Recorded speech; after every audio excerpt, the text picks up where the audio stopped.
আসসালামু আলাইকুম দর্শক, আমন্ত্রণ জানাচ্ছি চ্যানেল আই সংবাদে। পুরো সংবাদ জুড়ে আপনাদের সাথে আছি আমি মৃত্তিকা মুস্তফা। বিস্তারিত সংবাদের শুরুতেই জানিয়ে দিচ্ছি ফ্রেশ আটা ময়দা সূচি সংবাদ শিরোনামগুলো। ৬ সংস্কার কমিশনের পূর্ণাঙ্গ রিপোর্ট প্রকাশ ৮ই ফেব্রুয়ারি পৌঁছানো হবে বিভিন্ন দল ও গণঅভ্যুত্থানের শক্তিগুলোর কাছে।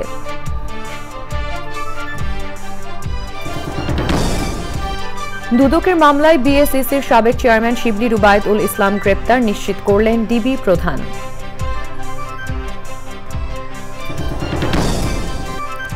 সুইডেনের ওরেব্রো শহরের একটি স্কুলে বন্দুক হামলায় কমপক্ষে ১০ জন নিহত এবং আহত অনেকে সন্দেহভাজন হামলাকারী মৃত্যু। বাটাগুর বাস্কা কচ্ছপ প্রকৃতিতে ফিরিয়ে আনতে ২ বছরের কর্মপরিকল্পনা, জীববৈচিত্র্য সংরক্ষণের বিকল্প নেই মত পরিবেশবাদীদের।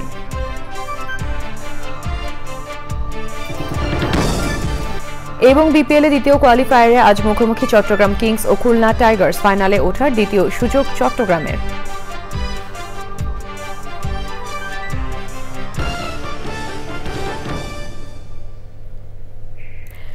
দর্শক, সংবাদ শিরোনামগুলো জানাচ্ছিলাম। এখনকার সংবাদ আয়োজন একই সঙ্গে চ্যানেল আয়ের ইউটিউব চ্যানেল এবং চ্যানেল আয়ের ওটিটি প্ল্যাটফর্ম আই স্ক্রিনে লাইভ স্ট্রিম হচ্ছে। যাচ্ছে বিস্তারিত সংবাদে। ৬ সংস্কার কমিশনের মেয়াদ শেষ হবে ৮ই ফেব্রুয়ারি। ওই দিনই প্রকাশিত হবে কমিশনের পূর্ণাঙ্গ প্রতিবেদন, এমন তথ্য জানিয়েছেন আইন উপদেষ্টা ডক্টর আসিফ নজরুল। কমিশনের প্রতিবেদন বিভিন্ন দল ও গণঅভ্যুত্থানের শক্তিগুলোর কাছে পৌঁছে দেওয়া হবে বলে জানান আইন উপদেষ্টা।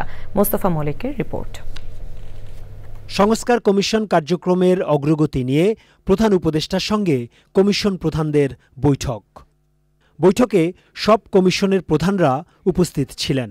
তাঁরা প্রধান উপদেষ্টা অধ্যাপক ডক্টর মোহাম্মদ ইউনূসের কাছে সংস্কার কমিশনের সবশেষ কার্যক্রম তুলে ধরেন।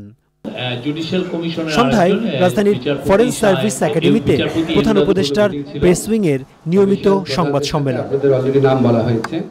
আইন উপদেষ্টা অধ্যাপক আসিফ নজরুল সাংবাদিকদের সঙ্গে কথা বলেন। সংস্কার কমিশনগুলোর পূর্ণাঙ্গ রিপোর্ট আমরা আশা করছি ৮ ফেব্রুয়ারি প্রকাশ করা হবে। ৮ ফেব্রুয়ারি একই সাথে এই সংস্কার কমিশনের প্রধানরা মিলে আশু করণীয় কি আছে, সংস্কার কার্যের ক্ষেত্রে আশু করণীয় কি আছে, মধ্যমেয়াদে কি আছে, ভবিষ্যতে নির্বাচনের পরে যদি তারা কিছু করতে চায় সেটা কি আছে, সেটা ৬টা কমিশন মিলে একটা সর্বসম্মত সুপারিশনামা পেশ করবেন। এরপর সব রাজনৈতিক দল ও সব পক্ষের সঙ্গে কথা বলবেন প্রধান উপদেষ্টা। জাতীয় ঐক্যমত্য কমিশনের প্রথম বৈঠকে সভাপতিত্ব করবেন ঐক্যমত্য কমিশনের প্রধান ডক্টর মোহাম্মদ ইউনূস, এবং এখানে সকল রাজনৈতিক দল এবং আন্দোলনের যারা পক্ষশক্তি ছিল তাদের প্রতিনিধিরা থাকবেন, এবং আমাদের যারা কমিশন চিফ আছেন ওনারা সবাই উপস্থিত থাকবেন। আমরা আশা করছি এই আলোচনা ফেব্রুয়ারির মধ্য থেকে যে শুরু হবে সেটা সম্ভব হলে রোজার মধ্যেও চালিয়ে নেওয়া হবে, রাজনৈতিক দলগুলো যদি রাজি থাকেন, এবং যত দ্রুত সম্ভব আমাদের সংস্কারের ক্ষেত্রে করণীয় কি সেটা ঠিক করা হবে। আসিফ নজরুল বলেন, এই ৬টি কমিশন গঠন করা হয়েছিল সুষ্ঠু নির্বাচনের পথকে সামনে রেখে। একই সঙ্গে জরুরি রাষ্ট্র সংস্কারের মীমাংসার জন্যও কমিশনগুলো গঠন করা হয়েছিল। Mostafa Mallik, channel I, Dhaka. পুঁজিবাজার নিয়ন্ত্রক সংস্থা Bangladesh securities and exchange commission বিএসইসির সাবেক চেয়ারম্যান শিবলি রুবায়েতুল ইসলামকে গ্রেপ্তার করেছে ঢাকা মহানগর গোয়েন্দা পুলিশ। মঙ্গলবার রাত 10:30টার দিকে দুদকের একটি মামলায় রাজধানীর ধানমন্ডি থেকে তাকে গ্রেপ্তার করা হয় বলে নিশ্চিত করেছেন ডিবি প্রধান রেজাউল করিম মল্লিক। ঢাকা বিশ্ববিদ্যালয়ের ব্যাংকিং অ্যান্ড ইন্স্যুরেন্স বিভাগের অধ্যাপক শিবলি রুবায়েত ২০২০ সালের ১৭ই মে প্রথম দফায় বিএসইসির চেয়ারম্যানের দায়িত্ব পান। ৪ বছর দায়িত্ব পালনের পর পুনর্নিয়োগ পেয়ে গত বছরের ১৬ই মে তিনি আবার বিএসইসি চেয়ারম্যানের দায়িত্ব গ্রহণ করেন। এই সময় শেয়ার বাজারে লুটপাটে সহায়তা করে অবৈধ সম্পদ অর্জনের অভিযোগে সম্প্রতি তার পাসপোর্ট বাতিল করে স্বরাষ্ট্র মন্ত্রণালয়। দুদকের আবেদনের প্রেক্ষিতে শিবলি রুবায়েতের বিদেশ যাত্রায় গত ৯ অক্টোবর নিষেধাজ্ঞা দেন আদালত। ছাত্র জনতার অভ্যুত্থানে আওয়ামী লীগ সরকারের পতনের পর গত বছরের ১০ আগস্ট বিএসইসি চেয়ারম্যানের পদ থেকে পদত্যাগ করেন শিবলি রুবায়েত। এরপর তিনি ঢাকা বিশ্ববিদ্যালয়ের নিজ বিভাগে ফিরে যান।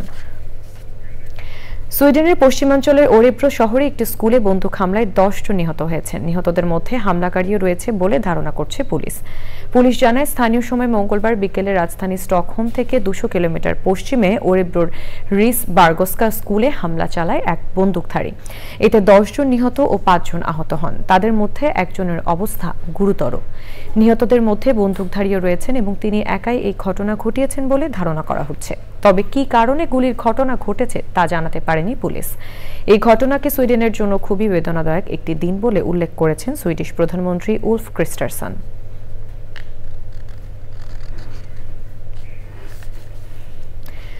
টঙ্গীর তুরাগ তীরে চলছে সুরায়ে নিজাম বা মাওলানা জুবায়ের অনুসারীদের 3 দিনের বিশ্ব ইজতেমার দ্বিতীয় পর্ব। এবার বিশ্ব ইজতেমা হচ্ছে 3 পর্বে। সোমবার জোহরের নামাজের পর পাকিস্তানের মাওলানা জিয়াউল হকের আমবয়ানের মাধ্যমে শুরু হয়েছে 58তম বিশ্ব ইজতেমার দ্বিতীয় পর্ব। এই পর্বে অংশ নিতে তুরাগ তীরে আবারও জড়ো হয়েছেন হাজার হাজার মুসল্লি। ইজতেমা উপলক্ষে টঙ্গী এলাকা জুড়ে নেওয়া হয়েছে বাড়তি নিরাপত্তা। ফজরের নামাজের পর থেকে তাবলিগ জামায়াতের দেশ বিদেশের আলেমরা সমাপনী বয়ান করছেন মুসল্লিদের উদ্দেশ্যে। জোহরের নামাজের আগে আখেরি মোনাজাতের মধ্য দিয়ে শেষ হবে মাওলানা জুবায়ের অনুসারীদের 2 পর্বের বিশ্ব ইজতেমা। 14 ফেব্রুয়ারি শুক্রবার থেকে তুরাগ তীরে আবার শুরু হচ্ছে মাওলানা সাতপন্থীদের 3 দিনের বিশ্ব ইজতেমা। বাংলাদেশ পরিসংখ্যান ব্যুরোর তথ্য অনুযায়ী দেশের সবচেয়ে দারিদ্র্যপ্রবণ জনপদ মাদারীপুরের ডাসার উপজেলা। কিন্তু ডাসারে দৃশ্যমান দারিদ্র্য আসলে কতটুকু এবং সাধারণ মানুষের প্রতিক্রিয়াই বাকি সরেজমিনে দেখতে ডাসারে গিয়েছিল চ্যানেল আই সংবাদ টিম। আলী আসগরের তোলা ছবিতে পরাগ আজিম জানাচ্ছেন বিস্তারিত। গত বৃহস্পতিবার দারিদ্র মানচিত্র 2022-এর রিপোর্ট প্রকাশ করে বাংলাদেশ পরিসংখ্যান ব্যুরো, যার সহায়তায় ছিল ওয়ার্ল্ড ফুড প্রোগ্রাম ও বিশ্ব ব্যাংক। রিপোর্ট অনুযায়ী দেশের সবচেয়ে দারিদ্র্যপ্রবণ উপজেলা মাদারীপুর জেলার ডাসার দারিদ্র্যের হার 63.2%। ডাসার মাদারীপুরের একটি নতুন উপজেলা, যা কালকিনি উপজেলার 5টি ইউনিয়ন নিয়ে গঠিত হয় 2021 সালে। সদর উপজেলার আশেপাশের রাস্তা, সুদৃশ্য বাড়ি ও নান্দনিক মসজিদ দেখে পরিসংখ্যান ব্যুরোর তথ্যের সাথে মিলের চেয়ে অমিলই চোখে পড়ে বেশি। সেখানকার মানুষের প্রতিক্রিয়াও ভিন্ন। আমাদের এলাকায় যদি 20টা ঘর থাকে, 6 থেকে 7 জন থাকে আপনার ইউরোপ কান্ট্রিতে, ইতালি, স্পেন, লন্ডন। ওরকম গরিব তো পৃথিবীর সব জায়গায় আছে, ওই তুলনায় ডাসার কোনো গরিব নেই। ডাসারের শিক্ষার হার সবচেয়ে বেশি। আমাদের একটা ইজ্জতের ব্যাপার হয়ে দাঁড়াইছে। তবে পরিসংখ্যানকে একেবারে উড়িয়ে দেননি ডাসার উপজেলা নির্বাহী কর্মকর্তা। সাধারণ চোখে আসলে এভাবে আমি দেখছি না, তবে পরিসংখ্যান কোন ইন্ডিকেটরে সেটা গভীরভাবে পর্যবেক্ষণ করেছে বা জরিপ করেছে তারা নিশ্চয়ই ভালো বলতে পারবে। আলোর নিচে অন্ধকারের মতোই উপজেলা ভবনের ঠিক বিপরীতে এই বাড়ির অবস্থান। এখানে ভাড়া থাকেন কয়েকজন ছিন্নমূল মানুষ। আমি কিছুই করি না, আমার তো বাড়ি ঘর নাই, আমার কিছু নাই। আমি সত্যি বলবো নাকি মিথ্যা বলবো? কেডা গরিব কেডা ধনী সেটা তো আমি জানি না। আমরা এই যে আমি যে টুকটাক একটু কাজ করি, আর বাপের তো সংসার চলে না। উপজেলা থেকে কয়েক কিলোমিটার দক্ষিণে এগোলে রাস্তায় চোখে পড়ে দিনমজুর নারীদের। মাঠে কি কাজ করেন? এই তো সারা লাগাই, 350 টাকা। এই কি হয়? আমরা যে গরিব আছে, আমাদের জন্য তার কিছু বাইরের ইনকাম বা কর্মসংস্থান এরকম পাশাপাশি কোনো নাই। আমার এলাকার দেখবে না, গরিব না ধনী দেখবে না। কিছুটা দূরে নবগ্রাম ইউনিয়নের চলবল গ্রাম। বিলের এই গ্রাম সহ আরো কয়েকটি গ্রামে চাষের জমিতে পানি থাকে বছরের বেশিরভাগ সময়। খরচা সাইড দুই জমি ধান লাগায়, আবার ধান আস্তে আস্তে পানি করবে, তলাই যাবে। এক ফসল হয় তাও তো ঠিক মতো হইতেছে না। এই জায়গা যদি আমাকে 2 ফসল হইতো তাহলে আমরা একটু আয় উন্নতি হইতো। একটা সুইচ গেট হইলে কয়েক হাজার হেক্টর জায়গা উপকৃত হবে। এখানকার মানুষদের বেশিরভাগই কৃষক, তাই এক ফসলি জমি চাষে তাদের উন্নতিও কম। পাশাপাশি আছে বেকারত্ব। দারিদ্র্য পরিমাপে এই বিষয়টিও রাখছে বড় ভূমিকা। পরাগ আজিম, চ্যানেল আই, নবগ্রাম, ডাসার, মাদারীপুর। প্রকৃতি থেকে হারিয়ে যাওয়া বড় কাইট্টা বা বাটাগুর বাস্কা কচ্ছপের কৃত্রিম প্রজননের উদ্যোগে বড় ধরনের সফলতা আসায় এর সংরক্ষণ ও প্রকৃতিতে ফিরিয়ে আনতে আরও 2 বছরের কর্মপরিকল্পনা নির্ধারণ করেছে বন বিভাগ, অস্ট্রেলিয়ার জু ভিয়েনা এবং প্রকৃতি ও জীবন ফাউন্ডেশন। জলবায়ু পরিবর্তনের অভিঘাত মোকাবেলা ও বিপন্ন বাস্তুতন্ত্র পুনরুদ্ধারে কাছিম সহ অন্যান্য জীববৈচিত্র্য সংরক্ষণের বিকল্প নেই বলে মত পরিবেশবাদীদের। আলিম আল রাজির রিপোর্ট।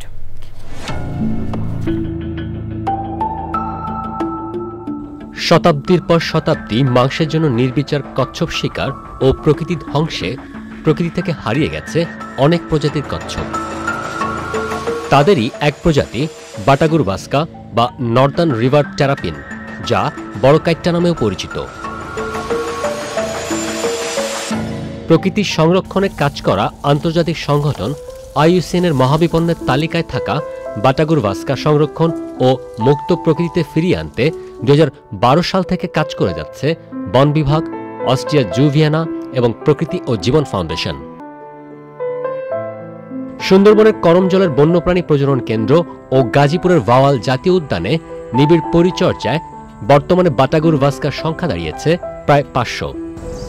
এই কাজ চলমান থাকবে, একবারে তো বেশি সময় ধরে করা যায় না, তবে 2 বছর পরে প্রয়োজন বোধে এটিকে বৃদ্ধি করা যাবে। বৈজ্ঞানিক বিষয়গুলো, গবেষণাধর্মী বিষয়গুলোর জন্য কিন্তু গবেষণা কাজের ভীষণ ভীষণ প্রয়োজন, এবং সেই কারণে প্রকৃতি ও জীবন ফাউন্ডেশন এগিয়ে এসছে বন অধিদপ্তরের সাথে একসাথে কাজ করার জন্য।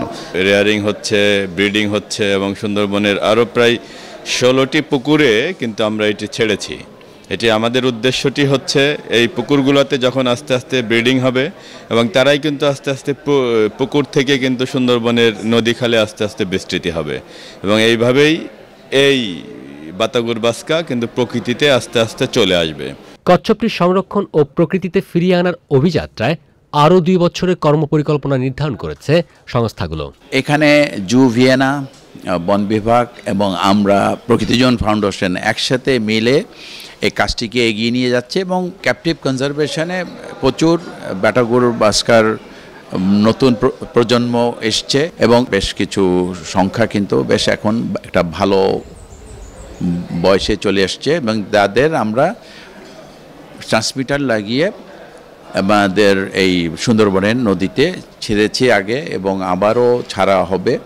আমরা যে জিনিসটাতে সবচেয়ে বেশি জোর দিচ্ছি এর বংশবৃদ্ধি, এবং এই বংশবৃদ্ধিটা যদি করতে পারি, আমরা আরও ভালোভাবে আরও বাড়াতে পারি, তাহলে যেটা হবে নেচারে হয়তো এক সময় এরা আবার ফিরে যাবে এবং আবারও এরা আগের মতো বিচরণ করবে আমাদের নদ নদীতে। একসময় সুন্দরবন থেকে শুরু করে মিয়ানমার, থাইল্যান্ড হয়ে মালয়েশিয়া উপকূল পর্যন্ত ছিল বাটাগুর ভাস্কার বসতি। আলিমাল রাজি, চ্যানেল আই, ঢাকা। জাতীয় গ্রন্থাগার দিবস আজ পুরোদমে এগিয়ে চলেছে শাহবাগের কেন্দ্রীয় গণগ্রন্থাগারের নতুন ভবন নির্মাণ কাজ। ডিজিটাল লাইব্রেরি, শিশু, প্রবীণ ও বিশেষ চাহিদা সম্পন্নদের জন্য আলাদা অধ্যয়নের ব্যবস্থা সহ অত্যাধুনিক সুবিধা থাকছে নির্মাণাধীন নতুন ভবনে। এর নির্মাণ শৈলী ও নান্দনিকতা মুগ্ধ করার পাশাপাশি মানুষকে বইয়ের প্রতি আগ্রহী করে তুলবে বলে মনে করছেন সংশ্লিষ্টরা। চলতি বছরই প্রকল্পের কাজ শেষ হবে বলে আশা করছে গণপূর্ত অধিদপ্তর। নাজিব বেগের রিপোর্ট। 1954 সালের 5 ফেব্রুয়ারি রাজধানীর শাহবাগে ভিত্তিপ্রস্তর স্থাপন করা হয় কেন্দ্রীয় গণগ্রন্থাগারের। গণগ্রন্থাগার শুধু বইয়ের সমাহার নয়, বইপ্রেমীদের মিলনক্ষেত্র হয়ে ওঠে, পরিণত হয় মেধা ও মননের চর্চা কেন্দ্র। সার্বিক উৎকর্ষতা বাড়াতে আধুনিকায়ন করা হচ্ছে শাহবাগের গণগ্রন্থাগার। নির্মাণাধীন ভবনে সাধারণ লাইব্রেরির পাশাপাশি থাকবে ডিজিটাল লাইব্রেরি, থাকছে সায়েন্স ও রেফারেন্স রিডিং রুম। শিশু, বৃদ্ধ এবং বিশেষ চাহিদা সম্পন্নদের পড়ার সুবিধায় থাকছে আলাদা ব্যবস্থা। একই সাথে অধ্যয়ন করতে পারবেন প্রায় 2000 মানুষ। ভবনের নকশা করেছে ডিকন ও কিউব ইনসাইট। সকল বয়সীমার জন্য, যেমন ধরেন বাচ্চা, তারপরে ইয়াং এবং যারা বয়োবৃদ্ধ আছেন সবার জন্য আমাদের আলাদা আলাদা রিডিং সেকশন এখানে থাকছে। অলসো আমাদের department wise like science, history এই ধরনের এবং আর্ট, এগুলো নিয়ে আমাদের রিডিং সেকশন, আর্কাইভ অ্যান্ড এই ব্যাপারগুলো এখানে থাকছে। বিশ্ব দরবারে যেন বাংলাদেশের স্থাপত্য আইকনিক কিছু একটা দিতে পারে। যেহেতু এটা পাবলিক লাইব্রেরি, এটার অপরিসীম আমাদের শিক্ষাক্ষেত্রে বা অন্যান্য ক্ষেত্রে খুব বেশি, তো ওই জন্য আমরা চেষ্টা করেছি এটা যেন বিশ্ব দরবারে বাংলাদেশের স্থাপত্যের পক্ষ থেকে আইকনিক একটা স্ট্রাকচার হিসেবে থাকে।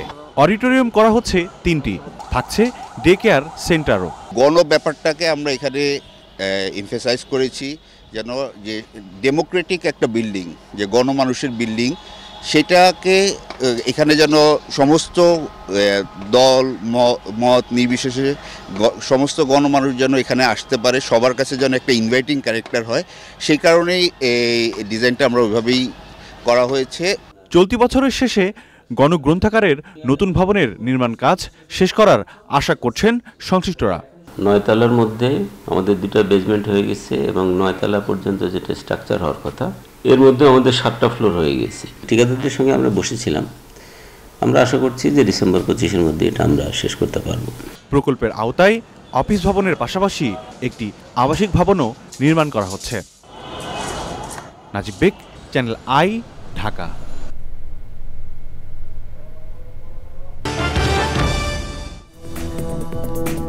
দর্শক, ফিরে এলাম বিরতির পর এবং প্রথমেই নিটোল টাটার কৃষি সংবাদ।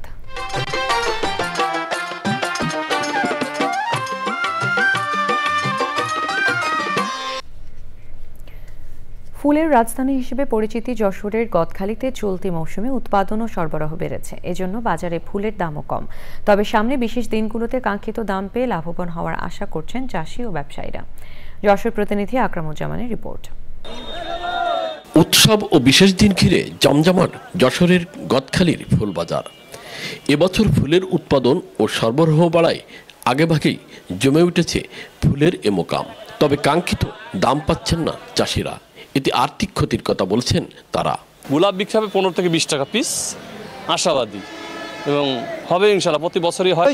কম আর বেশি আমাদের একটু চাষিদের লস হয়েছে, তো লস হইলে বেচা কিনি মোটামুটি হয়েছে আর কি। লোকজন বেশি কিন্তু দাম কম, ডিলারের দাম কম।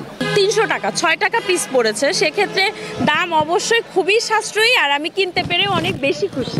14 ফেব্রুয়ারি পয়লা ফাল্গুন ও ভ্যালেন্টাইন্স ডে এবং 21 ফেব্রুয়ারি ঘিরে ফুলের কাঙ্ক্ষিত দাম পাবেন বলে আশা করছেন ফুল চাষি ও ব্যবসায়ীরা। মার্কেটের অবস্থা খুবই ভালো, কারণ ফুলের উৎপাদনও বেশি, যার কারণে আমাদের চাষিরা খুব স্বাচ্ছন্দ্যে ফুল বিক্রয় করতেছে। এবং আমাদের বিগত বর্ষার মৌসুমে যে ক্ষতিটা হয়েছিল, আমরা আশা করতেছি আগামী 14 ফেব্রুয়ারি 21 ফেব্রুয়ারি পয়লা ফাল্গুন এই 3 দিবসকে কেন্দ্র করে ইনশাল্লাহ চাষিরা তাদের ক্ষতিটা পুষিয়ে নেবে। কৃষি বিভাগ জানিয়েছে চলতি বছর যশোর জেলায় 700 হেক্টর জমিতে বিভিন্ন জাতের ফুল চাষ হয়েছে। যশোর থেকে আকরামুজ্জামান, চ্যানেল আই। এখন দেখবেন প্রকৃতি সংবাদ।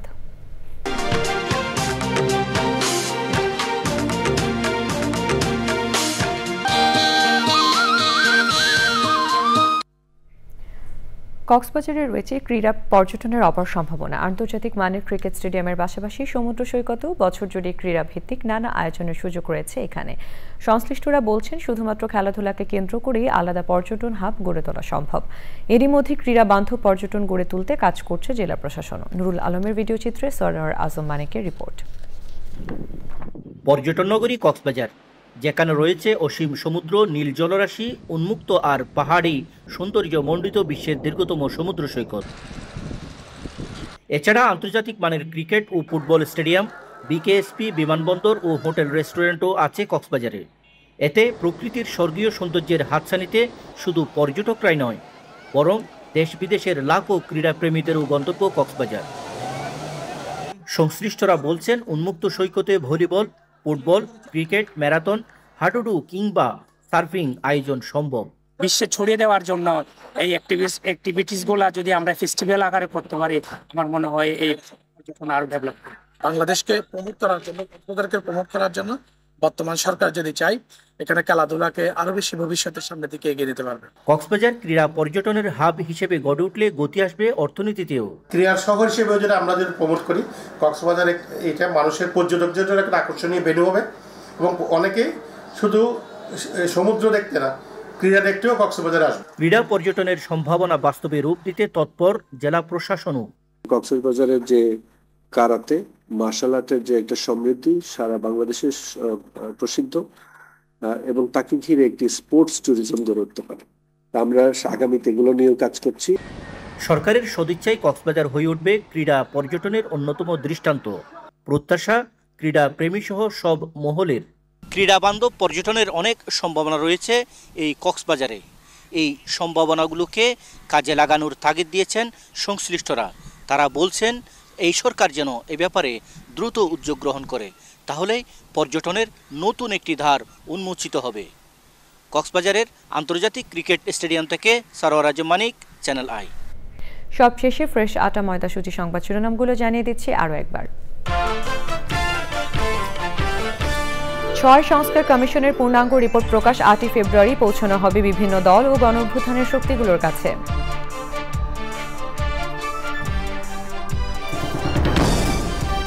দুদকের মামলায় বিএসইসির সাবেক চেয়ারম্যান শিবলি রুবায়েতুল ইসলাম গ্রেপ্তার নিশ্চিত করলেন ডিবি প্রধান।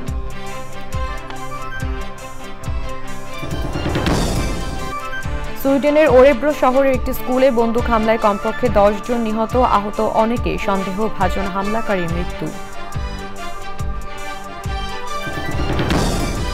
বাটাগুড় বাস্কা কচ্ছপ প্রকৃতিতে ফিরিয়ে আনতে 2 বছরের কর্মপরিকল্পনা, জীববৈচিত্র্য সংরক্ষণের বিকল্প নেই মত পরিবেশবাদীদের।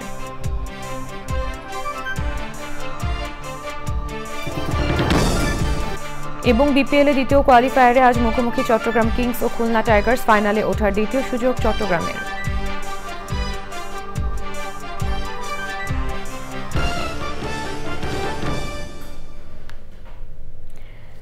দর্শক, এই ছিল এখনকার সংবাদ। সবাইকে সাথে থাকার জন্য ধন্যবাদ।